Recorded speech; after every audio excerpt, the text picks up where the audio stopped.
Welcome back, everybody, to Buzz City Breakdown. I'm Owen. That's Albert. We write for the Charlotte Hornets on SI website. You can find us here on YouTube 5 days a week, Tuesday, Wednesday, Thursday, Saturday, Sunday, right now during the off season. You can also find us on Spotify by looking up Buzz City Breakdown. Make sure you rate our show 5 stars. Buzz City Follow us on Breakdown? Spotify. It sounds like a gardening show. Raking in the takes. That's all it is. You love interrupting a man's intro, Yes, don't you, Albert? I just gotta do. say that. You can also leave a voicemail anytime at 704-750-9063 on the Buzz City Breakdown line. Get your thoughts on the show, get your voice on the show, leave your name, leave a greater area. And as we roll into the season, we'd love to get more of your thoughts here on the show.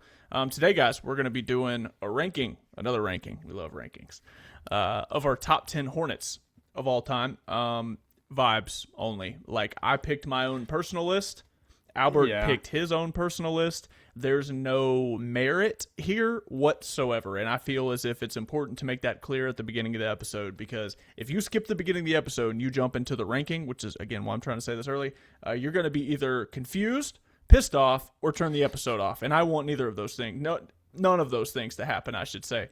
So with that said, I will remind you guys one more time. I'm going to give my top 10 Hornets. Albert's going to give his top 10 Hornets. And you will recognize very quickly that this is just purely vibe-based. Like, no merit. Just here to pick the guys that we remember, stick out in our head the most. And I can't wait. Albert, my friend, how are you doing? I'm doing fantastic today. It's not only vibe-based. I do want to give a little bit of a caveat, because there's reasoning, and there are moments that stick out for these players, or statistical feats, maybe something they've done for the franchise, but it should not be viewed as a definitive list of the top 10 best Hornets players. Not at all, as you will see with my 10th pick, and also to some degree Owen's 10th pick. Yeah. But you'll get the gist of it. I do want to start this episode off with something I've been meaning to bring up for a while. And that is that I think Owen looks a lot like BJ Novak from The Office. And he keeps denying it. And I want people in the comments to tell me if I am going crazy. But if you are watching this episode right now, pause this, take a screenshot, and take Owen's face, hold BJ Novak's face next to it. Search up a picture of Ryan from The Office, BJ Novak, and compare those pictures and tell me what you think in the comments. I need some further opinions on this, because clearly there's a divide right here in opinion between me and you. So I feel like we should open this up to the general public to decide. Well, I mean, you could feel like it. You didn't really give me a choice to open it up to the public. I think it's important to add that caveat here. Yeah, I'd be interested to see what you think, because I just think he's wrong. I've never had anybody say I look like BJ Novak. Like, I'm not offended by it. You keep saying that. I'm not offended by it. That's the first time I've ever heard that one, so I'm inclined to think you're wrong. But, we'll see what the people think in the comments. How long did it take for humanity to develop the wheel? Yeah, sometimes you get on me for my comparisons that are out of left field. Sometimes great things take time. That's all I'm trying to say. And so maybe the wheel took some time, and maybe the BJ Novak comparison in your life took some time. Doesn't mean it is bad. I'm not sure what to say to that. I'm gonna be quite honest. Let's jump into the ranking here. I mean, it's probably a quicker episode. I'm not going to stick on some of these guys for too long, because there's nothing to really debate. You know what I mean? Like, sure. If this was merit based, we have a little bit more debate. But I want this to just be a little fun, goofy. Like, look at, because Albert knows my list. That's another important thing. Albert does know my list because he made the overlay slides, but I don't know Albert's list. So correct. I will be reacting genuinely to Albert's list and the other way around. I think Albert will have genuine reactions, but more so out of I'll just preface and say that Albert called me pretentious for one of my picks. I'll just say that before we get going. But let's just kick it off with number 10 sure. if you're ready, Albert. Yep. My number 10 favorite Hornet of all time, personally, is Dennis Smith Jr. NC State's own, Fayetteville's own. I have a special spot in my heart for Fayetteville, not for the reasons I was there. Mostly the family I was there with is not people I'm really close with whatsoever anymore. But I was there a lot as a child in my childhood against my own will, and grew fond of the city and the idea of being there, and know about all the schools, know about how serious sports are taken up there, but also how traditionally, let's say, I don't even really know the right word. Like Fayetteville is just all over the place. There's a military base there. There's a lot of crime in certain parts, but then there's also a lot of rich areas. But it's not a big city like whatsoever. It's just like a area with Hope Springs and Hope Mills, and I don't know. There's just a lot going on out there in Fayetteville. But regardless, it was a big part of my childhood. I have a J. Cole tattoo on my wrist, board center crown, and Dennis Smith Jr. had to be on this list for me. Man tried to dunk on LeBron, just fearless. Like, he was so fun to watch. And, for a minute there, I really thought he was going to come back. I was just baffled that they didn't offer him a contract to come return. And he ended up going to Brooklyn, if I'm not mistaken, in an era where we were really looking for a LaMelo backup point guard, certainly. But, that's my number 10 pick. Albert, who you got? I think it's a great pick, and I have some thoughts on him later on. I can say that much. I have JT Thor as my 10th pick, which should tell you immediately what's going on here. Time out. I don't know what I expected on this list. Yes. What could JT Thor have possibly done to make this list for you? That's my confusion. This is definitely not even the worst pick of mine. So let's not start off this way right now, okay? Because then it's gonna get worse.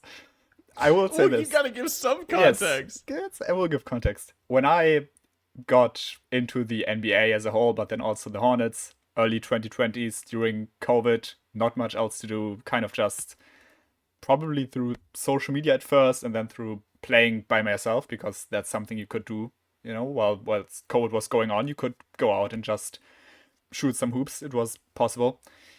And JT Thor was on, those first Hornets teams that I ever watched, and he really faded out towards the end, and he didn't have all that many great moments. But I remember he had a fantastic dunk against the 76ers that for some reason it pops into my mind every time I think of dunks and the Hornets. And the God of Thunder is a very, very cool nickname. And I had hopes. It was one of the first players who I saw play for the Hornets, but also in the NBA in general, and who wasn't a big star maybe, but a young player who I thought could really become a cool player, let's say that much. And also back then, my ball knowledge wasn't probably at the point where it's at now, so that explains why I thought he could. About the NBA at least. It's not like that's the first time you watch basketball. You know what I mean? It's just like, yeah. Yeah, but that's probably why I thought he could become a good player, because of course it didn't turn out that way. But either way, I think had some very few, very select good highlights for the Hornets, was there in the first couple of seasons where I followed the team, and has a fantastic nickname. And sometimes that's enough. I respect it. One of my guys on this list had one moment, and arguably my next pick had no moment. So for what that's worth. I want to go ahead and go to number 9 here. For my number 9 pick, you're talking about guys you thought had something, anything, just showed you something. Lance Stevenson was in not my early Hornets days, that was some years into it, but even when Al Jefferson got signed, I was younger, so I wasn't quite aware of the prowess Al Jefferson held as a center when he was in Minnesota. Truly one of the best centers in the league during that brief stint. I would think it was 3 years he spent with the Timberwolves. Not on good teams, but just an incredible player while he was out there. So I was younger. I wasn't as excited for Al Jefferson. That was only 2 years removed from the 7-win season. Like, oh, you got a center. Some were excited. I didn't expect an NBA, all NBA third team appearance, certainly, in what happened with Al. But Lance, after Al, after the playoff season in 13-14, after the playoff year, that was in 14, that was before the 15-16 playoffs when they signed Lance. That was after 13-14, after they got swept by the Heat, after they had signed Al, and, after we knew what Al was, made NBA All-Third Team. You're sitting there thinking, oh my gosh, this guy Lance Stevenson has just been to the Eastern Conference Finals multiple times with some great Pacers teams, got into LeBron's skin, blew in his ear. All those things. The Lance Stevenson antics aside, he's my favorite Hornet because no Hornet has ever let me down more than Lance Stevenson. And for that alone, he will always hold a place in my head. I don't know if it fits maybe quite within the parameters of favorite Hornets. That's a bit odd. But it is, but he's on this list because the amount of times I randomly think about Lance Stevenson is off the charts. Like, for no good reason. I compare things to Lance Stevenson all the time. Bad signings people are excited about, but that don't work out in the long term. Like, the amount of comparability value that the Lance Stevenson situation in Charlotte has is worth its weight in gold. You know, the GIF Lance Stevenson has just popping up out of nowhere in front of Derek Fisher saying, "What?" One of my favorite GIFs all time. Certainly, like, was he a great player? Did he do anything on the court with the Hornets that made me excited about him? No, not honestly, no. But when he first signed with the Hornets, I bought it wasn't a jersey. It was a jacket jersey. It had the little, like, they don't even use this Hornets logo anymore. It was like, it wasn't a block C, but it had the H in it and, like the line, the old one. And it had Lance Stevenson, the 1, and Stevenson on the back. Like, I was fully bought into the born ready of it all. And, Lance Stevenson taught me how to not get too excited about players. And, he taught me a big lesson, Lance Stevenson. He really did. Yeah, did he? He did. He did. Very excited about a lot of players still. I imagine how much worse it'd be if Lance Stevenson would have worked out. That's what I'm telling you. It's hard for me to imagine what you would have been like before the Lance Stevenson experience. He just has no merit, no rhyme, no reason to be on this list outside of the fact that he's in my head all the time. Like, I think about Lance Stevenson all the time for no good reason. I don't know how to explain it further than that. It's just, people are talk about how weird the Dwight Howard experience was. He played 81 games. Like, we don't talk enough about how weird the Lance Stevenson experiment was. Oh goodness. So what's your number 9 pick, Albert? Well, it's funny that you talked about him so much to intro your guy, but it's Al Jefferson. I have to, I understand a lot of people will have him higher on their personal lists. I know that you have him higher on your personal list. I can say that much. But I just wasn't around. I have seen a lot of the highlights. I have seen some of the games, but I couldn't sit here. I don't want to come on here and pretend like I was there and I went back and watched every game back then. It's just not possible for me, of course. But from what I've seen from the highlights, he not only is he a fun player to watch, but he is so unique in the way he scores, obviously, in a way that almost no one else is in today's NBA. And so for that alone, but also, of course, you mentioned the All-NBA third team and just the on-court production from him, I think that just kind of had to put him on this list here, even if I wasn't there and even if I don't have a special moment in mind from watching him or something like that. I will say this, and I don't want to say too much because, like you said, but before we move on to number 8 here, Hal is genuinely one of the best low post operators still to this day I've ever watched. Albert is going to take this comparison the wrong way, but I truly mean the best low post operator. Footwork, the passing, he showed that people doubted when he wasn't. They played inside out through Al. And best low post operator I've seen, this side of Nikola Jokic. Truly, he was the last of a dying breed in the late early 2010s when the league was fully shifting out of the late 2000s style of basketball. Al was one of the last remaining centers that was good enough at an old enough age for that style of play to still be incredibly relevant and good enough to win with the way those Bobcats did. He was a dinosaur at the time, even by 2014, not age-wise, just in terms of play style, and he was so good. He was so good. Didn't matter what double team they sent at him, man. God, he was so good. Let's go to number 8.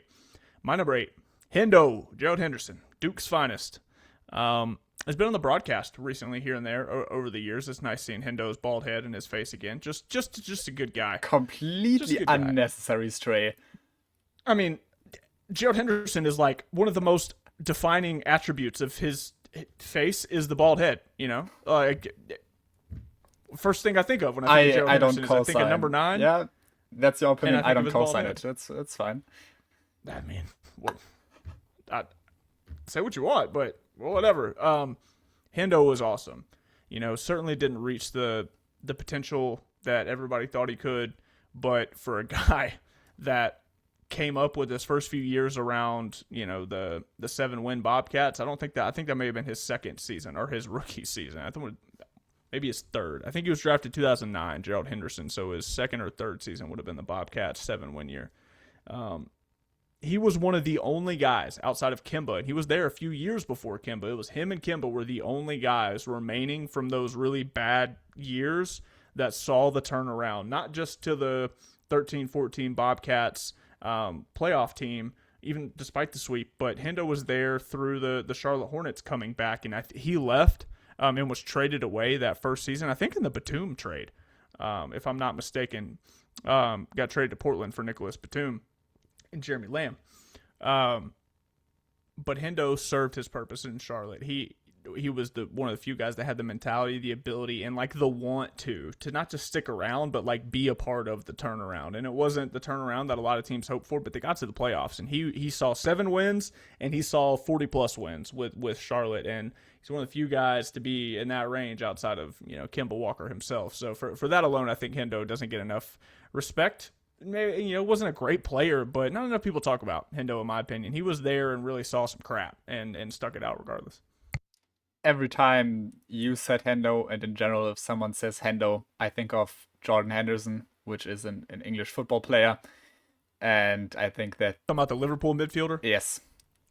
And that pretty much sums up my connection to Gerald Henderson. I mean, if I said that I didn't see much of Al Jefferson during my lifetime, you can imagine how much of Gerald Henderson I've seen over the course of my life. My 8th pick is Dennis Smith Jr., who you had as your 10th pick. I love the defensive-minded guard. I love the, a bit undersized maybe, but just tries his hardest. Obviously, he was also a fantastic athlete, had some injury struggles over the course of his career, but such a fun player to watch. Yes, the jump shot wasn't the most consistent or the greatest. That's fine, but fantastic effort always. It's a type of player that I really like. He seems like a fantastic person. Every time I see something about him, read something about him, I was super excited when he signed for Real Madrid in Spain. I think about a year, maybe 2 years ago. That did not work out. I think he played about 5 games there and then left again. But nevertheless, someone who I really appreciate for the way he conducts himself on and off the court. Nothing else to add there. Let's go to number 7. My number 7, and I want to say before I start this, we got a picture of Bobby Phil's jersey down here. That was from at Seal Teacher, CLT Culture on Twitter. We were looking for a picture, but that's the one we used. Want to make sure they know we got their picture on here. Give them credit for that quickly at the very least. Bobby Phil's is my number 7. In the spirit of what Albert said, I'm 26, going on 27. I'm not going to sit here and act like I watch Bobby Phil's play, but I do feel, as the Hornets historian, at some level, like I do feel the responsibility to remind people quite often about the player that Bobby Phil's was, because he does not get enough credit for that. So many people, especially younger folks like me that are Hornets fans, they see that number 13 up there in Spectrum Center. You look it up, you saw that he passed away in a car crash, but like the weight of that moment is lost on a lot of people the further we get from it. And I say that because Bobby Phil's was like one of the literal best perimeter defenders in the entire NBA. At the time he was playing, one of the most respected players in the entire NBA. Like truly and surely. There's a reason it was such a big deal when it happened. He was one of the leaders on that team and was one of the few guys through the Dave Cowan's resignation during the lockout season, through the Paul Silas transition, to like stick it out and be a part of that ridiculous turnaround, the Eddie Jones trade, all of it, to be there to that point and help that team become what they were.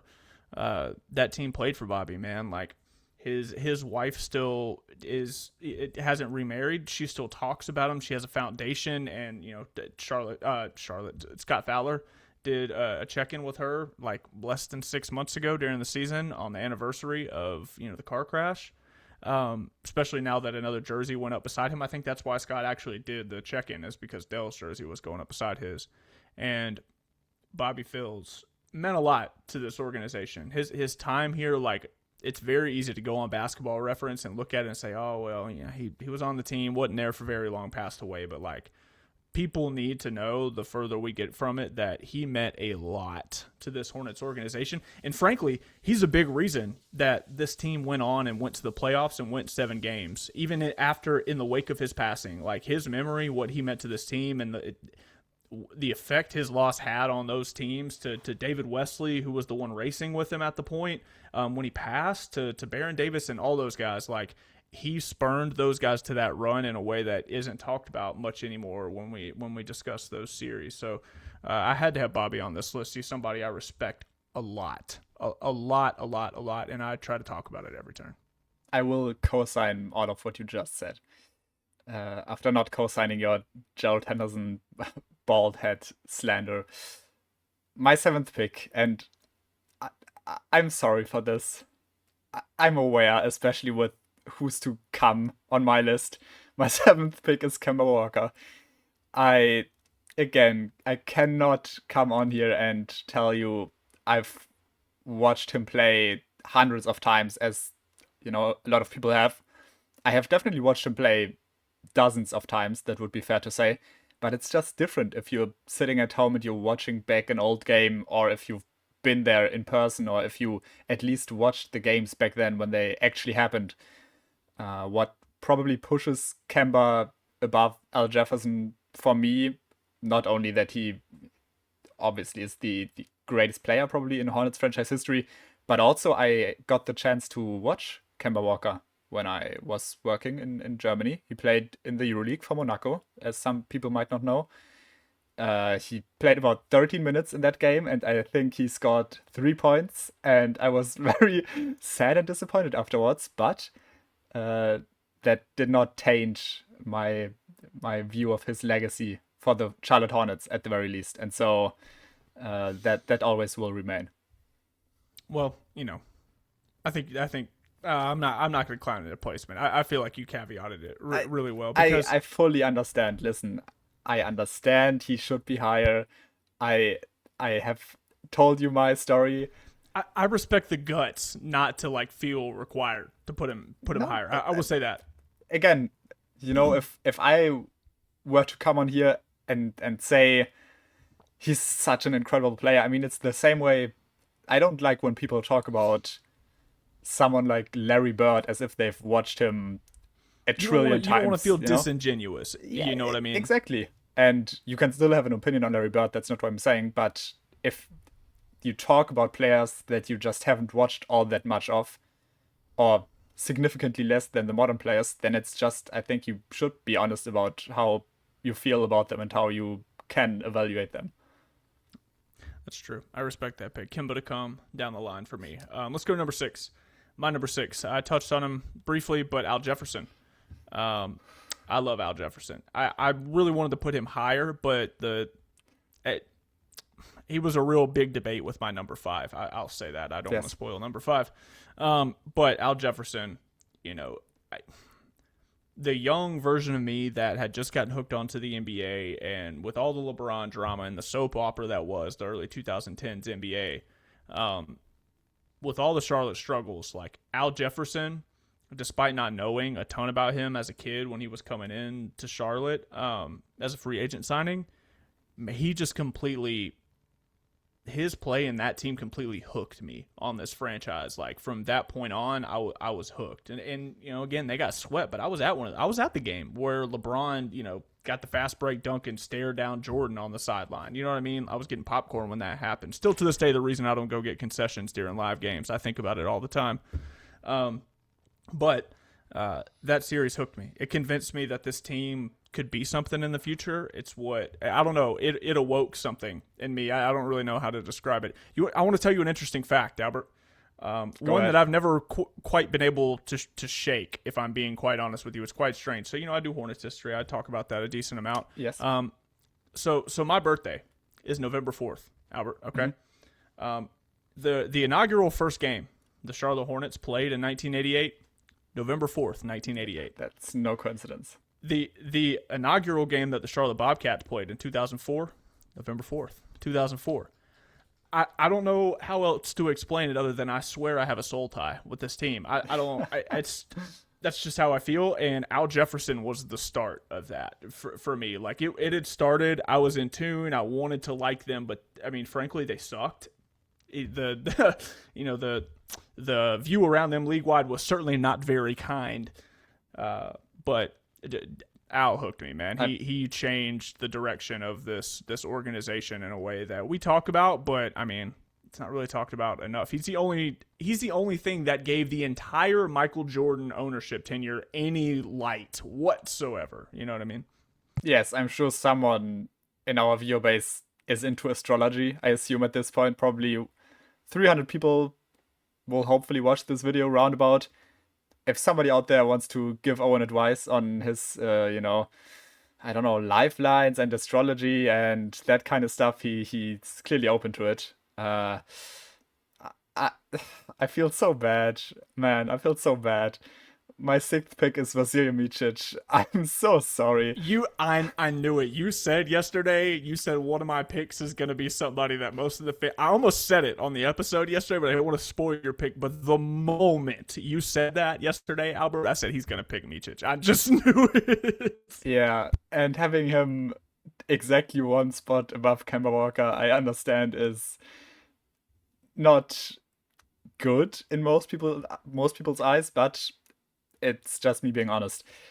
Vasilij Micic is a EuroLeague legend. He was not always bad for the Hornets. I do want to clarify that. He certainly had some bad stretches in there during his time with Charlotte, but he also, especially shortly after he got traded, and they went on, I think, a little run post the trade deadline and won like 3 or 4 games straight, something like that. So really not that impressive, but he was, I think, pretty solid in that stretch. He had fine enough moments for the Hornets, and he is the first player that I ever wrote anything about for the Charlotte Hornets on his website. So that's also a little fun fact right there. And apart from that, he's a European basketball legend.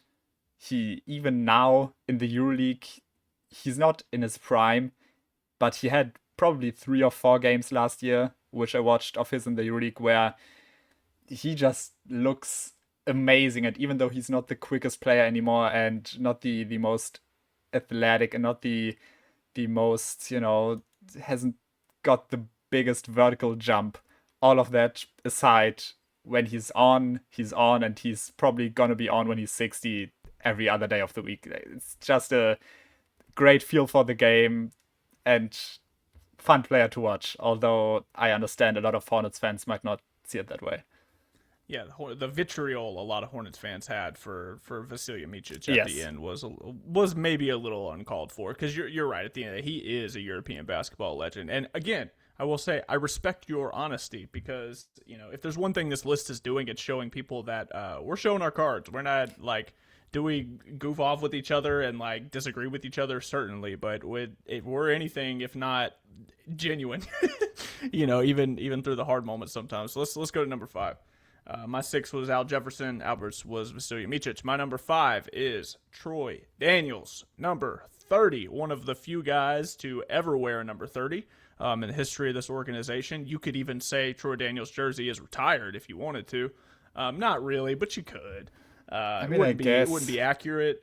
If I was talking about being genuine, this is quite disingenuous. But I mean, you could think about it like that if you really wanted to. I mean, let's not overreact, and this is quite an overreaction. But Miracle at Midnight is one of the best moments that this team has seen in the past 10 years. It was during the 15-16 playoff season. I mean, DeMarcus Cousins scored like 56 points in that game. They just completely shut out one of Boogie's best career games while he was in the league in the middle of his prime, with just no center on the floor that could guard him. And old Troy Daniels off the bench, 6 foot off the 3-point line in double overtime a couple minutes after midnight. Just Troy Daniels!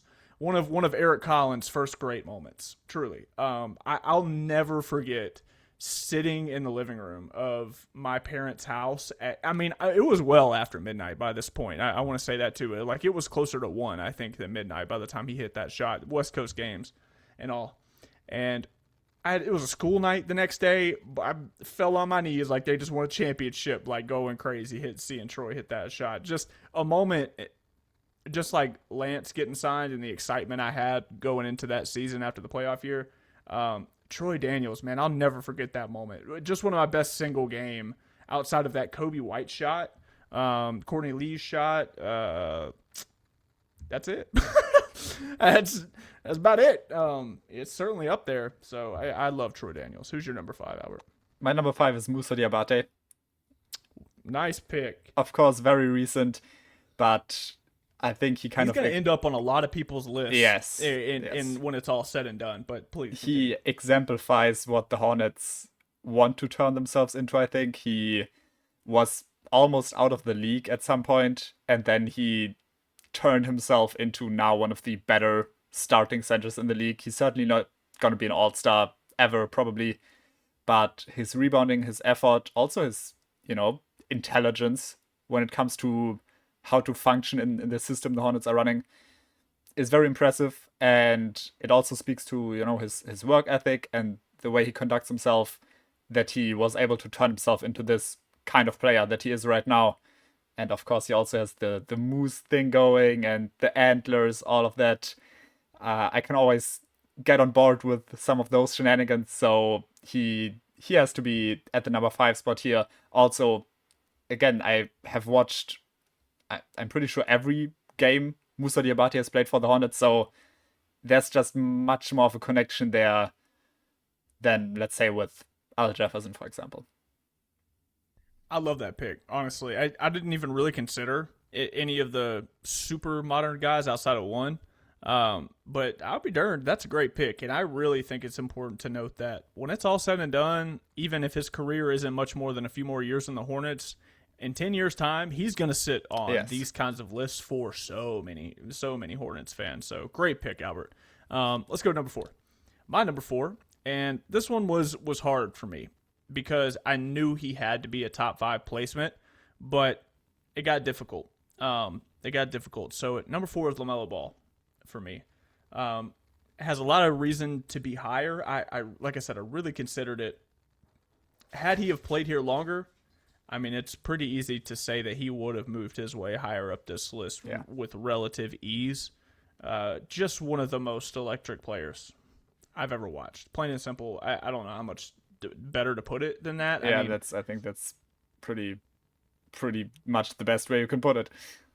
And I mean, the best comparison I've always had for LaMelo Ball, and it has nothing to do with play style, it has everything to do with watchability, by ticket value, and it's Kyrie Irving. Because Stephen A. Smith, one of the few good takes he's ever had, was way like 10 or more years ago, when he said that Kyrie Irving is what you pay to go see a basketball game for, is to see something impeccable. And Kyrie Irving was the type of player in his prime with his handle that just like could wow you in a way that you didn't see, and LaMelo is absolutely that same vein of player. Different play, like I said, different style, different wow moments. He's not putting people on their butts consistently, but I mean, the highlights, the lowlights, we're not going to talk about, but the highlights for LaMelo are about as high as you can get. And, I'm not going to get into anything else, but LaMelo Ball deserves to be here, bar none. Yeah, he would have probably been on this list had he just played here longer for me. But the way it all shook out, I didn't have a spot for him. He's not on your list at all? No. No way. Really? Yeah. Okay. I thought he was going to be pretty high on your list. My number 4 pick, my 4th pick is Con Knipple. Purely. No. See, Albert. Okay, let me talk first, and then you can say what you want to say. Because I'm judging you a little bit. Go ahead. That's fair. That's fine. Let's see how this episode plays out. I have Con Knipple here because he is a key piece of the first good, or at least, even solid Hornets team that I ever watched. When I think of Con Knipple, I don't think of, sitting here at 3 a.m. watching them lose to the Wizards or Blazers or anything. I think of, all of the great shots that he's already had, of just the shooting threat that he is. That was like foreign to me in the, space of the Hornets at the very least. I had not seen that in the first couple of years. Terry Rozier had his nights, LaMelo Ball had his nights. I mean, even probably Gordon Hayward had an odd night here or there. But no one was able to be so consistently good and efficient from behind the arc. And there's no one else that I've ever watched on the Hornets who, when they get the ball behind the 3-point line, I'm already like, I'm not celebrating, but I'm pretty sure that it's gonna go in. There's such a sense of security with him, and even though he's just a rookie, again, he's my fourth pick because of that. Now you can go ahead and bash me for it. You know who else was a key part of that first good Hornets team you watched? You know who else makes me think of all of the bad seasons before that? That's okay. In terms of counters, that's probably the best counter you could have had. Yes. You're gonna get cooked for. You're going to get cooked for that. That's more than Vasilija Micic, more than anything. I think it's a crime. LaMelo Ball is not on your list Well, if you've been watching the Hornets as long as you have. Okay, let's go to number 3. Maybe my favorite player, just all time outright. If I could pick anybody, if I had to pick one guy all time anywhere, it would be Muggsy Bogues. I'm gonna get. I think. Yeah, no, go ahead. It would be Muggsy Bogues. And why is he not first again, then on this list if he's your favorite player all time? I mean, not that maybe came off as like me trying to. No. Be Because quippy, I thought but about that genuinely as I was curious. saying that. Because I didn't watch him play. That's fair. Simply. Yeah. Because we were doing this about guys we've watched, and in the spirit of what you said, I've watched plenty of his old games. I have watched Muggsy play. I've heard him speak. I've watched his interviews. But given the fact that I wasn't there in real time, watching Muggsy do his thing, I don't know that it's fair for me to put him at number 1. To answer your question, that's a great question though. Fair. The reason he's this high for me though is because Rick Bonnell had a line in an article one time that I just adored. He wrote that, and this is paraphrasing, but essentially that nobody else embodied the team name more than Muggsy Bogues himself. Just a pest at every single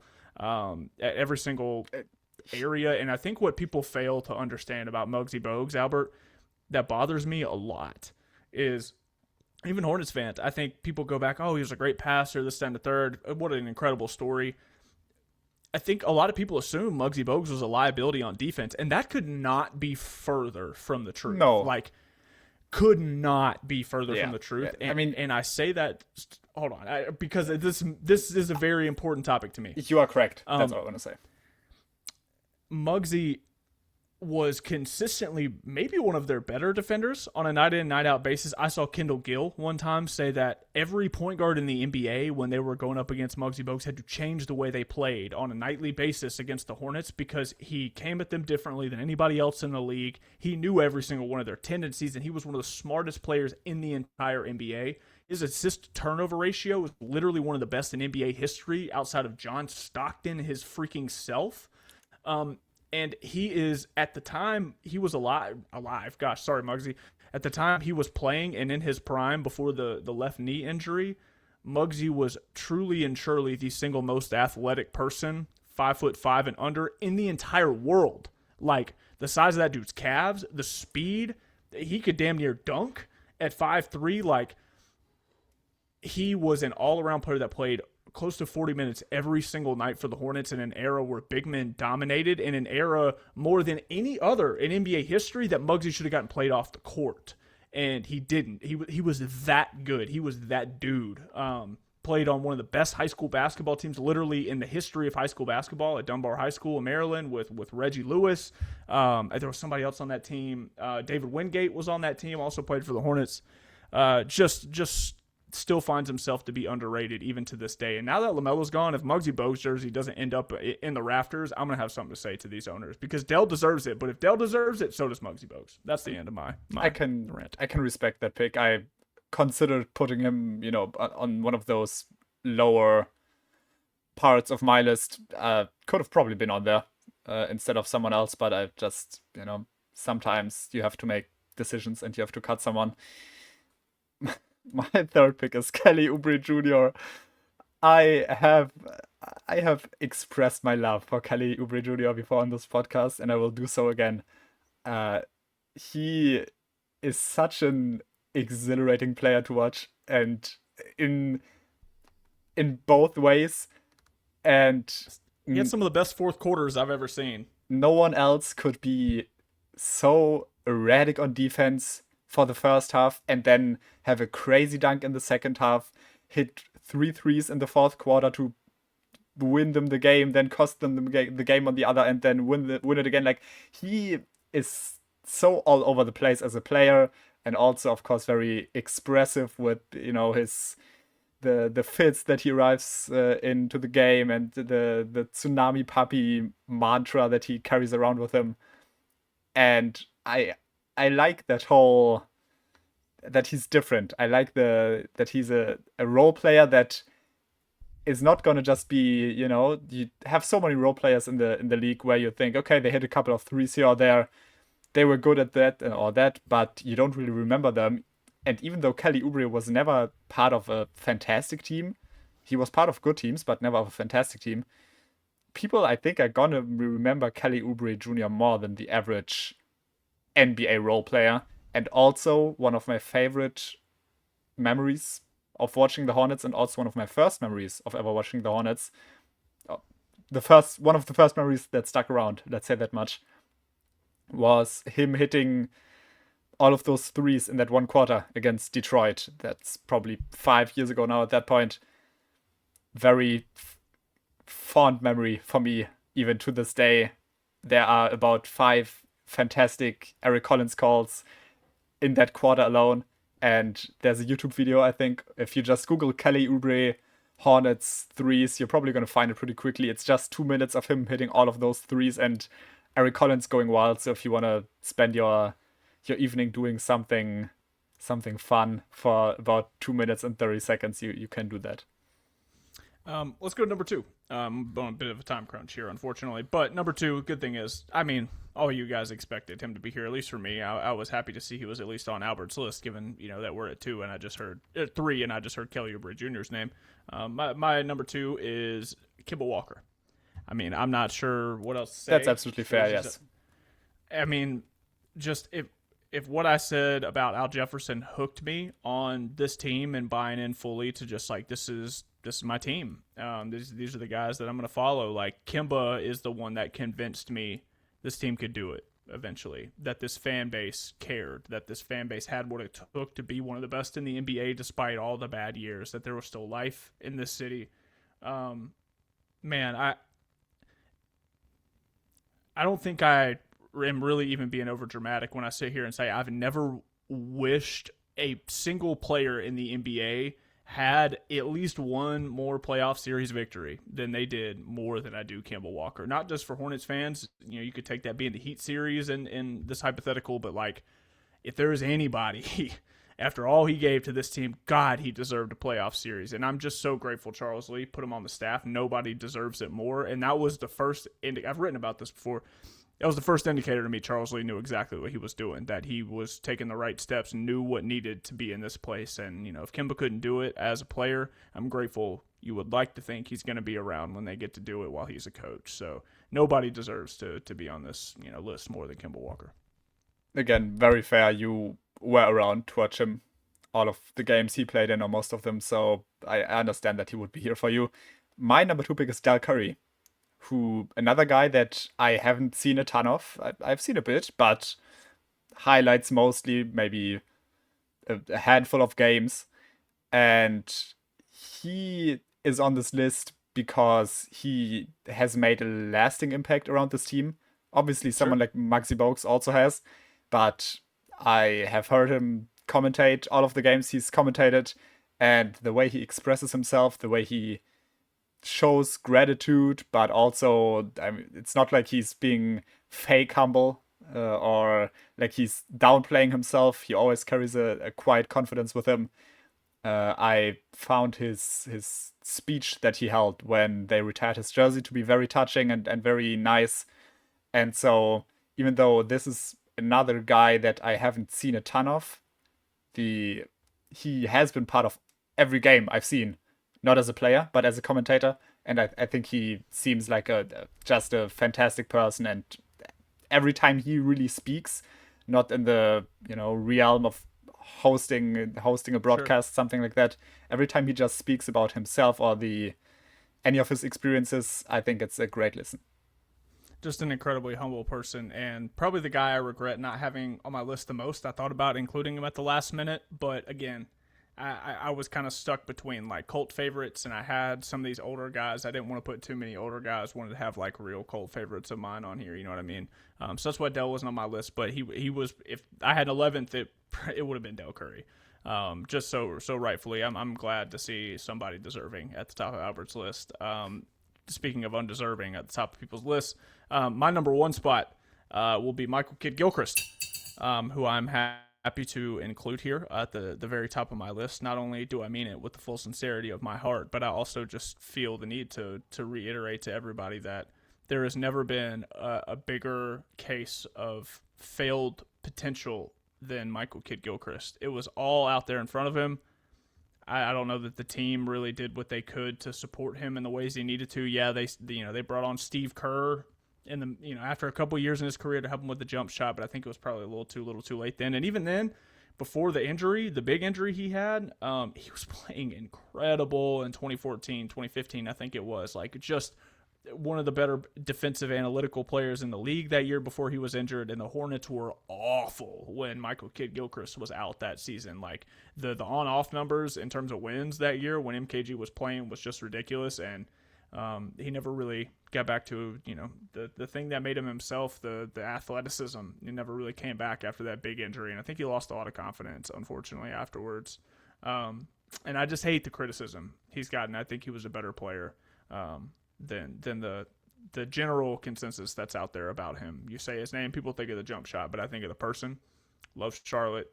He's just an incredible dude. And despite the jokes I make, like I do really, really love Michael Kidd Gilchrist, and I believed in that guy a lot. I bought in big time, and it didn't quite work out, but he will always be my favorite. I can at the very least respect that. I anticipated it. Of course, I'm not saying again anything against him as a person. I completely co-sign what you said about him as a person. Didn't watch much of him as a player. I trust you that the statistics you just brought up were correct, and so I think it's absolutely, it's subjective at the end of the day, and you have so much love for this guy that I think it's only right that you have him at the top of your list. At the top of my list is LaMelo Ball. You okay? You dirtbag. I'm all is good in the world with you and I now. What you continue? Finish. We gotta get out of here. Finish this off. I had to when you had him at number 4, and I didn't want to spoil my number 1 pick to you or to anybody out there, so I thought I'd just lie, and hopefully the people that were mad back then have watched up until this point, because it would have been absolutely ridiculous to have Conquerable on here, but not LaMelo Ball. It would have been atrocious, fully atrocious. Yes, I have probably sat here at this desk about 100 times, beating my head against the edge of the desk because LaMelo Ball took a stupid 3, or because he was doing too much offensively, because he got caught sleeping defensively. He had a lot of really agonizingly bad moments, especially watching it at night from my home. It was not always fun. But I no, never put that into context. That's a great point. but no other player can do what he does. I mentioned this, for Al Jefferson. He's a very unique player. LaMelo Ball is arguably the uniquest players of all. No one else plays even close to his way of playing. You mentioned Kyrie Irving as a sure. comparison, but he is so unique and so singular in the way he approaches the game and the type of shots and passes he can make. And for all of the bad moments and the missed defensive assignments and whatnot, there are about probably So many 3 good. highlights you can play. On any given night, he could just score 30 and 10. Like, it could always happen, you felt like. And even through those bad seasons, and even when he was injured, when he was playing, I was excited to watch. And Yeah. that was always the case. And I'm happy that I got that reaction out of you by flat out lying. I just have to say I feel so much better now. I think that's a great place to end the episode. I hope you guys enjoyed. This was fun to do. We like episodes like this. We don't have to take too seriously. Despite Albert's Vasilija Micic pick, I still respect him. I don't understand if some of you don't, but it's okay. I still respect Albert a lot. He's a close friend of mine at this point. I not best friend, but we're I talk to Albert every day. Let's just be honest. No, but all that said, guys, thank you for being here. Thank you for listening. As always, make sure you like and subscribe on YouTube. Subscribe on YouTube. Leave your comments, whether about this episode, what you think about our picks. Give us your picks. Leave your comments for next week's mailbag on Wednesday, whatever you like. Leave your thoughts on if Owen looks like BJ Novak, please. Yeah, of course. The most pressing question Yes. here. But thank you guys. As always, follow us on Spotify by looking up Buzz City Breakdown. Rate us 5 stars. Follow the show there. You can find us on YouTube Music. Find us on the playlist section of our channel for the podcast. Other than that, guys, that's going to do it for today. We appreciate you watching, and we will see you guys. What's today? Sunday, Albert? We'll see you guys on Tuesday. See you guys on Tuesday. See ya.